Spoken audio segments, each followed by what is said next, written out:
Good evening. Here's a radio that came my way very recently. It was given to me by a friend who literally pulled it apart over 5 years ago and never put it back together again. So it was actually arrived in a big box, literally in pieces. So there was a lot of head scratching going on putting this radio back together. Anyway. This is the Grundig Satellite 2400. Came out in the late 70s to about 1982 or something like that. And its claim to fame is it's one of the first stereo FM radios that were produced in the day. So, but in typical Grundig fashion, beautifully made and very large. Now you can see the twin speakers there. Just a quick overview. You've got a headphone socket there, radio photo switch, mono stereo, muting, which I think is in FM, automatic frequency control, bass and treble control there, master volume control. Your balance, stereo balance, power on off. You can switch between the single speakers or the switch in the tweeters. You can with this one you can turn the light on or check the battery. I'm actually running this on batteries at the present moment, so you can just give you a demonstration here on the frequency meter. There you go, the batteries are nearly full. Or you can just turn the lights on and you can see the lights there.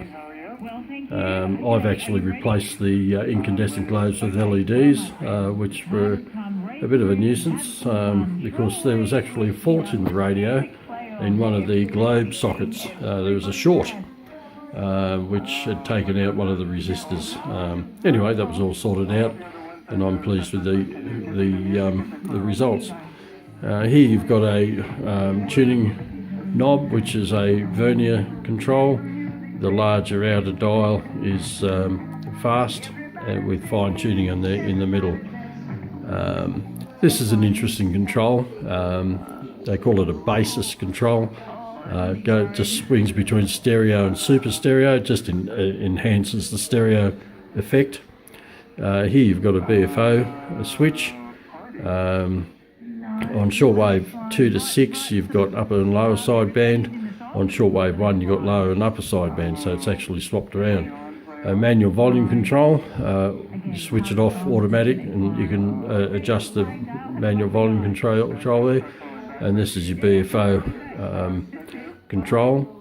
Here's your two main band switches. You've got long wave, medium wave, shortwave 1 and shortwave 2 to 6. You can see it's on 549 kilohertz there, medium wave, which is the local ABC station. And here you've got shortwave. If you switch it to shortwave 2, you then have shortwave 2, 3, 4, 5 and 6. So, and then of course up the top of the radio, you can see there, you've got AM and FM switching there, plus 6 presets for FM, which are manual preset, and it's actually 6, I think, separate tuners. Now very, very large antenna on it. I'll just turn that around just quickly. On the back, you can see there's the preset controls there. You've also got an external aerial tuner and a local distance switch there for AM. Here you've got your battery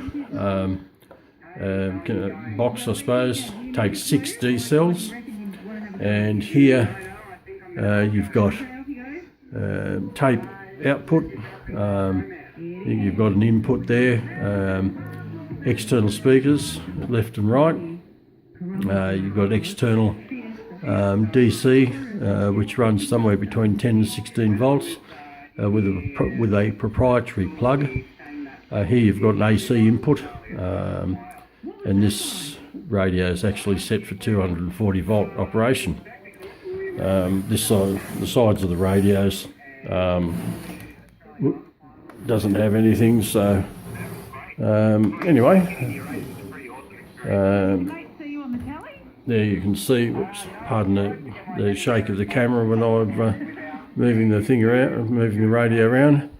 But I'll just switch the this switch here. I'm meant to. I overlooked. It switches the actual meter on and off. So it's just a digital frequency counter, and you can switch it off there to save your batteries, of course.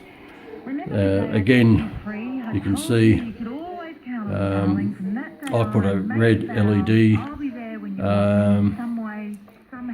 on the tuning scale, and the other two are bright white LEDs, which I was quite happy with. Just switching over to FM, and we'll just slide up to one of the local. Zevon and looking for the next best thing. There we go. From the Envoy. And you can see here you've got a FM stereo indicator, and it's got You're listening to the Laundromat. Hope you're enjoying very, very good audio, which is, of course, Grundig's renowned for. Moving on to the Yardbirds. Now, I've got another one of these.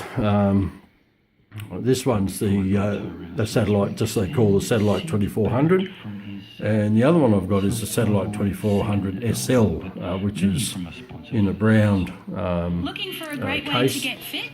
Now, if anybody has spare parts for one of these, please let me know at the bottom of this video.